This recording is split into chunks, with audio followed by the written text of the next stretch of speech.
How's it going, people?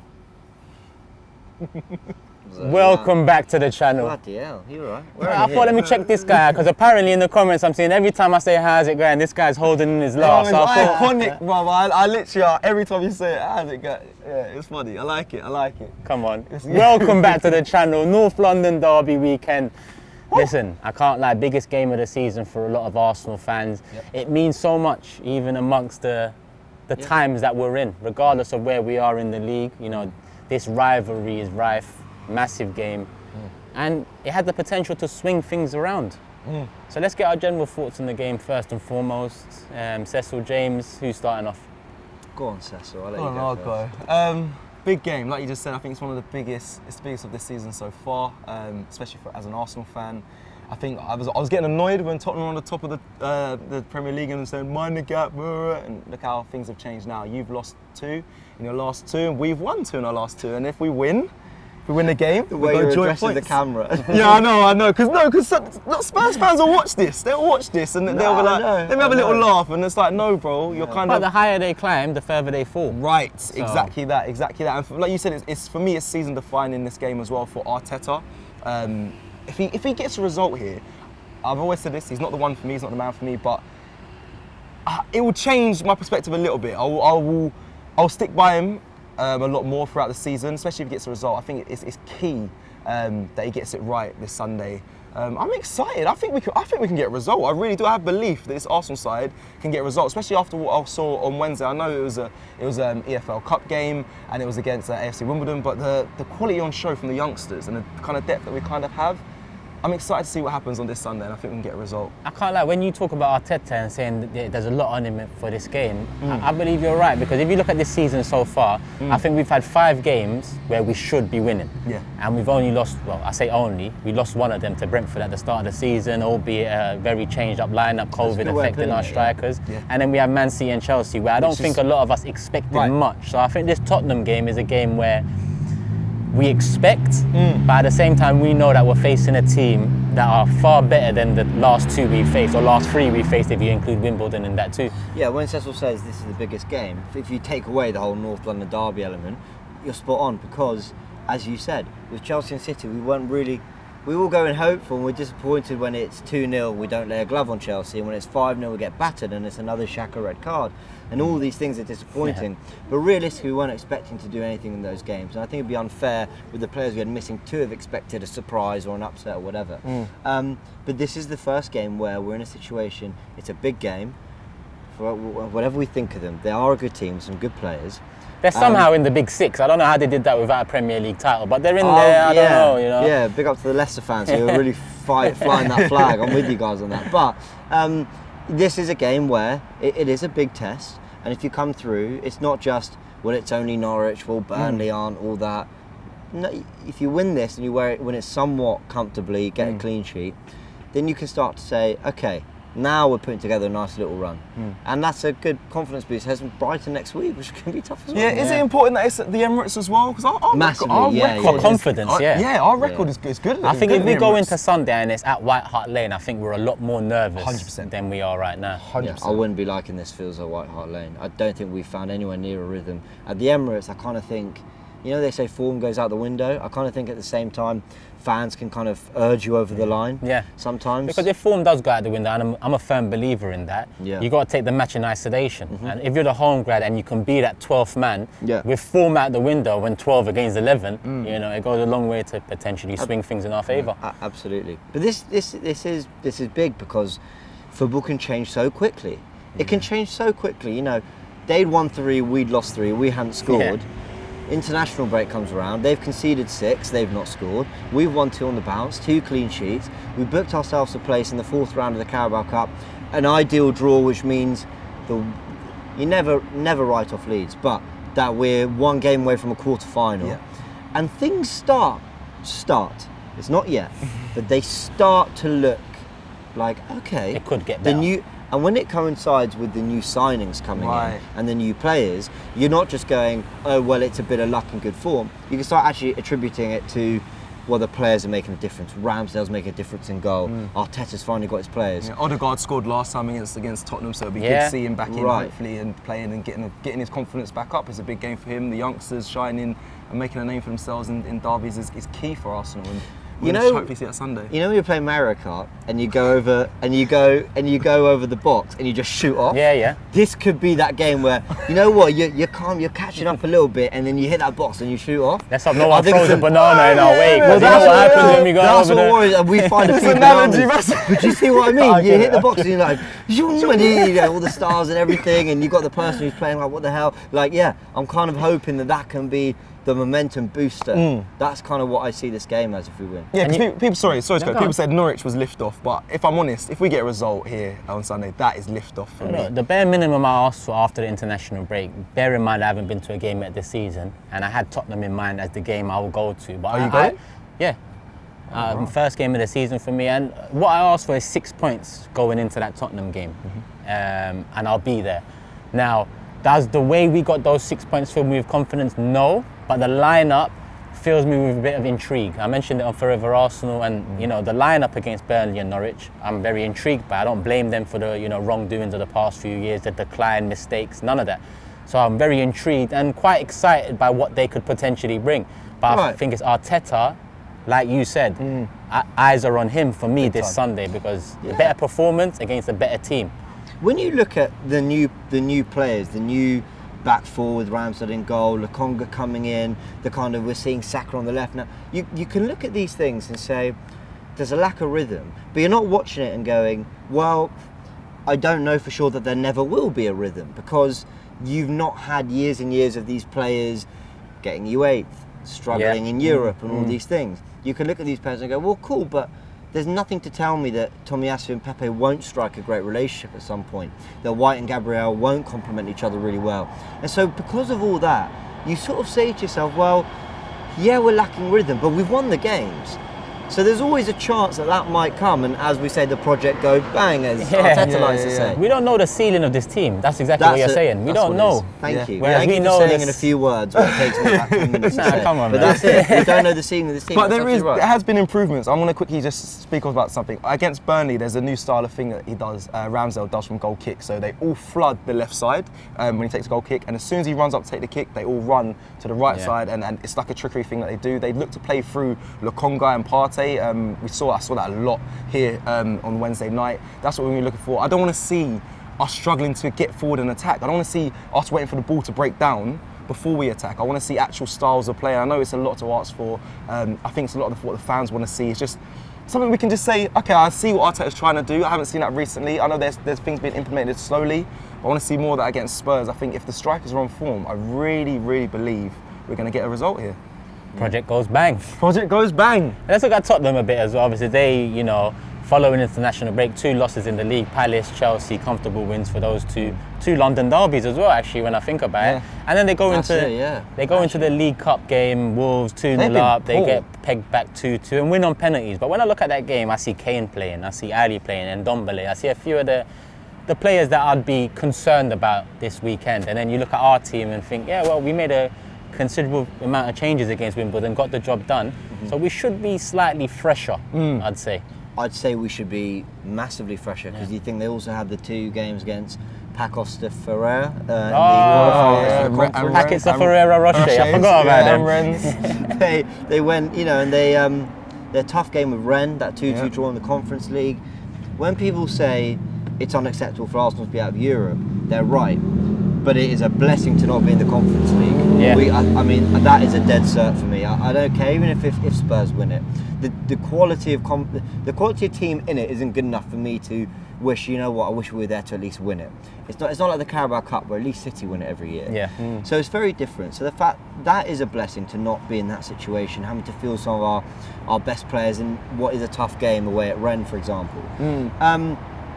What I've noticed, and I watched a bit of Spurs, they suffer a little bit from what I think we did under Emery. Now, Nuno's very early in the job, and I think there's a very good manager in there. In fact, when they got him, I wasn't on this, you kind of got, I think there's a good manager there.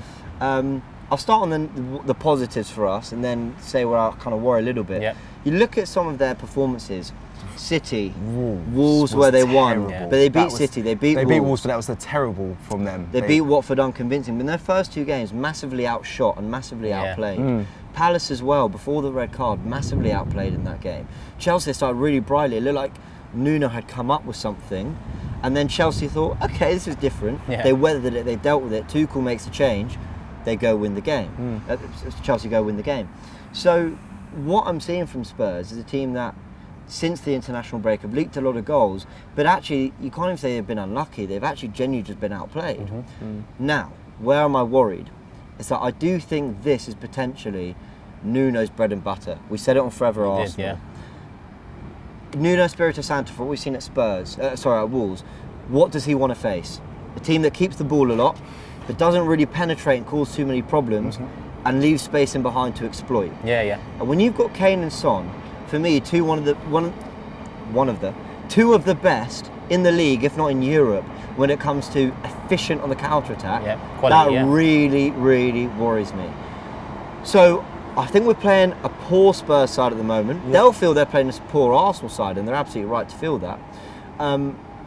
But they can still be so dangerous, and that's what worries me. And I think with the players they've got up top and what Nuno does best, it could get awkward. I still back us to do something, but it could get awkward.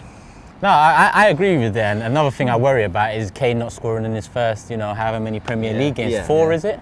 Yeah. He did get a goal against Wolves in the League Cup, and I actually like that he got a goal there, because if he went in without a goal to the Arsenal game, the inevitable would happen, and he'd score his first goal of the season. He'd 4, wouldn't he? He's the all-time leading North London derby goal scorer, by the way. But this is also important for Kane, because listen, Kane, flirted with an exit in the summer. It didn't work out. Well, more than flirted. He went into bed. Bought him a drink. He jumped into bed. Invited them, a few DMs. Did the lot, I think. But this game here has the potential to erase what happened in the summer for Tottenham fans and Kane. Kane comes up with a big performance today, and then not today, against Arsenal. Everyone forgets, and that's why, slowly but surely, I want to move into a key battle. Okay, so you want to go into key? Yeah, you go into a key battle, because my danger man isn't to do with Harry Kane. Oh, good, even better, because my key battle will be Kane against Ben White and Gabriel. It depends who he leans more up against, but I want to see, similar to Ben White and Gabriel against Chris Wood, I wanted to see how they'd handle that. Similar to me asking Ben White to be played against Wimbledon, to see how he'd handle that threat. I think Kane's a completely different threat, one of the best goal scorers this league has seen in the past however many years. So I'm very interested to see how he comes up against Ben White and Gabriel. Interesting. My danger man is Heung-min Son, and if I'm honest, I don't think he gets the credit he deserves, and that's me as an Arsenal fan. I think he's a class player. He galvanises games for Tottenham. He really does. If you look back 9 months ago, the goal he scores, cuts in near the halfway line and just wraps it past our goalkeeper. And in the goals he scored this season, they've all been just like individual brilliance. Okay, one was a free kick, but one was he was just running at the defence and he just put it into the bottom corner. I was like, Son is someone who just doesn't get enough credit, and I worry about him more currently than Harry Kane this Sunday. He was poor end of last season for Spurs, but generally over his time, he's only got better and better and more important. He's the kind of player that I think Arsenal need, and what I mean by that is the kind of player who, when they get that, I think this is what Pepe was meant to be, and I still think Pepe could become it. Talk it. But the kind of player who you could be doing nothing, and then you go, Son's got the ball. And something could happen, because instantly the opposition take a few steps back or whatever. I'm not trying to lavish too much praise on these Spurs players, but we've got to be realistic about what we're coming up against. And as much as I worry about Kane because of his record, I weirdly back us to deal with Kane like we did. I kind of feel like we can.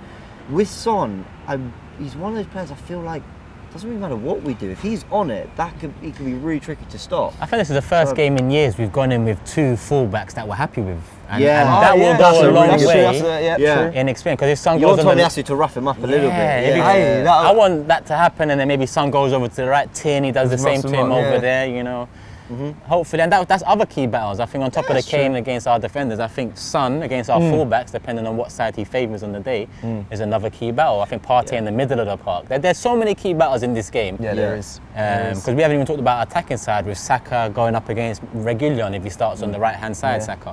They're all key battles. Well, Aubameyang, against Romero and Dyer, but he should be targeting Dyer. So no Lacazette in your mind there? That you listen, Well, we're getting into lineups.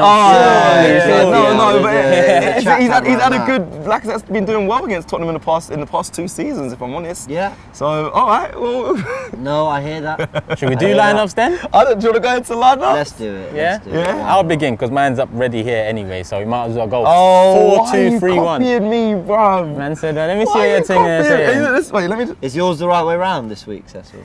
He's learning how to do it, man. Yeah, He's learning slowly but surely. No, it's better like this. He's doing it upside down. Go on. Let me do it first. Ramsdale in goal. Tomiyasu, White, Gabriel and Tierney. Partey and Lokonga in the middle. Saka on the right, Pepe on the left with Odegaard in the middle of those. With Aubameyang up top. Reason being, what I said on Forever Arsenal, I think the back five generally selects itself now, and that's the first time we could say that. I think if I ask you for a back five, you for a back five, and me, it's going to be the same. Same with Forever Arsenal. Me, you, Jordan and Lee all had the same back five. This is the first time we can say this for a long time. Partey and Lokonga in the middle. I know Xhaka's back and available, but in my opinion, I think what we've seen from Partey, although he's still struggling for match fitness, I think we've seen what he can potentially bring. Someone that's open to movement, both left side and right side, picking up the ball from Ramsdale. I think Lokonga aids that a lot as well. Lokonga comes in a bit tighter than maybe other midfielders have done with Xhaka in that position. And in front of them, Saka, Odegaard, Pepe with Oba up top. For me, at the moment, selects itself as well. I know there's a case for Emile Smith-Rowe, and I was tempted to put Emile on the left instead of Pepe, just to maybe deal with some of the threat that Tottenham pose, and maybe I trust him more. But at the same time, I think Pepe has shown good enough defensive nous this season, more so than even attacking for me. Yeah, I'll give you that. Yeah, so I'm happy with that lineup. Yeah. Okay. Let me go. Same back five. That's weird that's crazy that you said that about Forever Arsenal as well. You want the same back five, and it makes sense. It does pick itself. It's a really good podcast. Yeah. Number 1, AFTV VIP people, easily. Go check it out. Yeah. How's your touch? Is somewhere there as well. It was number 1, but these guys had to take over that spot. But inside AFTV, push that up, people, please.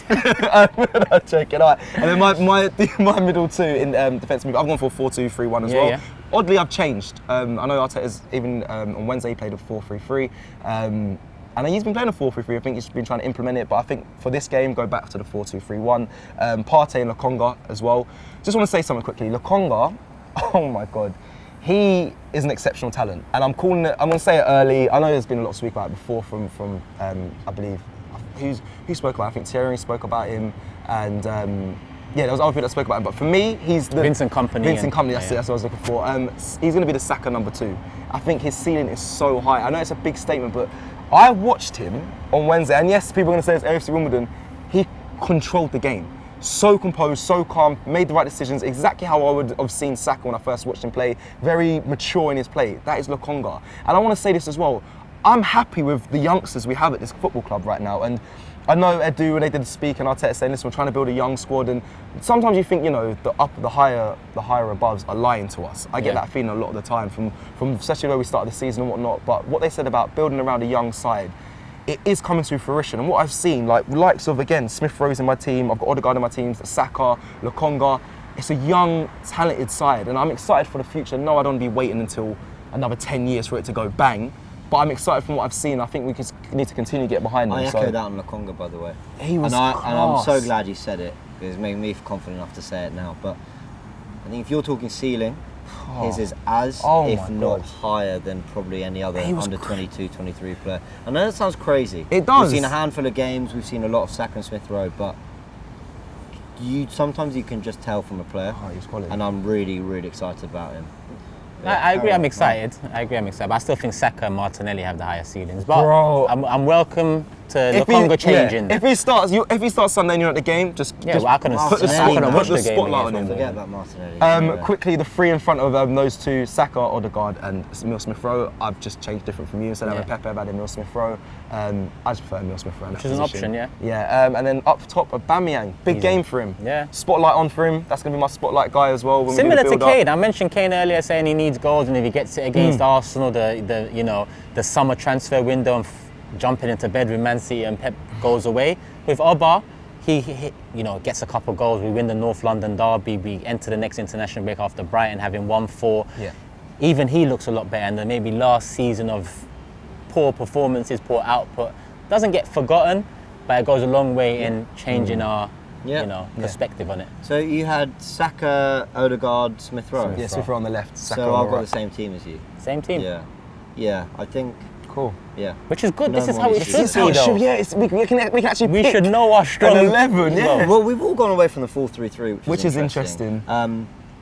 There'll be a lot of calls for him to stick with that. But no, I think just be a bit smarter with Spurs. They'll have a very tough midfield. Yeah. I mean, physically. So yeah, I'm going for that. And yeah, that's my team as well. I'm going to stick on you for the prediction then. Listen, don't hate me, Arsenal fans. I do think it's going to be a 1-1. The way I described Not Forever, if you want a full breakdown, I'll explain it better there. But I just think I've not seen enough yet. I think it will come, but I've not seen enough yet from the Norwich and Burnley game to think that we're going to pepper them and score a load of goals. Then we'll have a few chances. Yeah. And I think Spurs, I know Spurs are clearly levels above Norwich and Burnley. And I see them causing us problems, and I see them needing a massive reaction, after what's happened. And as I said, I think this is Nuno's bread and butter. So I'm going for a 1-1. Of course, by the way, if I had to pick a winner, I'm picking Arsenal. Yeah. But I just see this being an awkward one for us. Yeah, sorry. Cecil? Nah. 1-1, I do understand it. I think with the defence we have, if we can contain them, I'm only worried about Son. I actually think we can handle Kane. I know you just said that in this episode. You said that we can handle Kane. I think it's going to be a classic 1-0 to the Arsenal. And I want everyone to know that we played Tottenham 58 times and we've won 21 times and they've won 16. So, and that's, especially it being at the Emirates, I think we have a chance of getting a result. So 1-0 for me. Come on, Aubameyang, get that goal and let's just get the season kicking off. I see goals in this game. I see an early goal and I see end-to-end stuff and I see maybe a bit of nerves and an open game. So on Forever Arsenal, I went heart over head. You did. And I said 3-1 Arsenal. Man's laughing. Can you imagine? Listen, if we attend, listen, I'll hire a bus. We'll do an open-top bus parade around the Emirates. I'll be over. We'll be celebrating. I see this game going one of two ways. Either we go in and we put off the best performance we've had so far this season and we win 2-3-1, or we go in, it's a bit of the same old and we potentially get a draw out of it. I don't see get what you mean. anything else really happening where I don't see a 1-0, I don't see a tetchy game. I see goals, I think the youth in our side makes me feel like it's going to be tetchy and like you said, there's going to be nerves, it's going to be quite compact. I don't think it's going to be, we haven't got enough experienced players that have dealt with a derby in my opinion to take the game by the scruff of the neck and get 3 goals and be confident. That's why I think it's going to be a bit... No, you're right. I've plucked this out of nowhere. I've plucked this out of the hope that this game and you'll go in is where things change. And because it's a lineup that I haven't been disappointed by, I'm hoping that lineup goes into this game knowing what this game means, knowing what this game can mean for the rest of the season, and delivering. It's good to do Norwich, it's good for Burnley, but Tottenham is a whole entity. Game, if Laka starts, I'll still be very happy. I'll be fine with that. And I know I said my heart 3-1. My head's still saying 2-1 to Arsenal. So I'm going with an Arsenal win. Okay, good. Let's hope. Yeah? No, I'm not going to laugh at it. I'm happy with that. First time I predict a win and this guy's laughing at man. I don't understand what's going on, people. Unnatural. So let us know in the comments below predictions, thoughts, the lineup that you guys would pick, all of that. Make sure you like, make sure you share, make sure you subscribe with the notifications on, people. Love for the love as always, and we'll be back when we're back. Peace.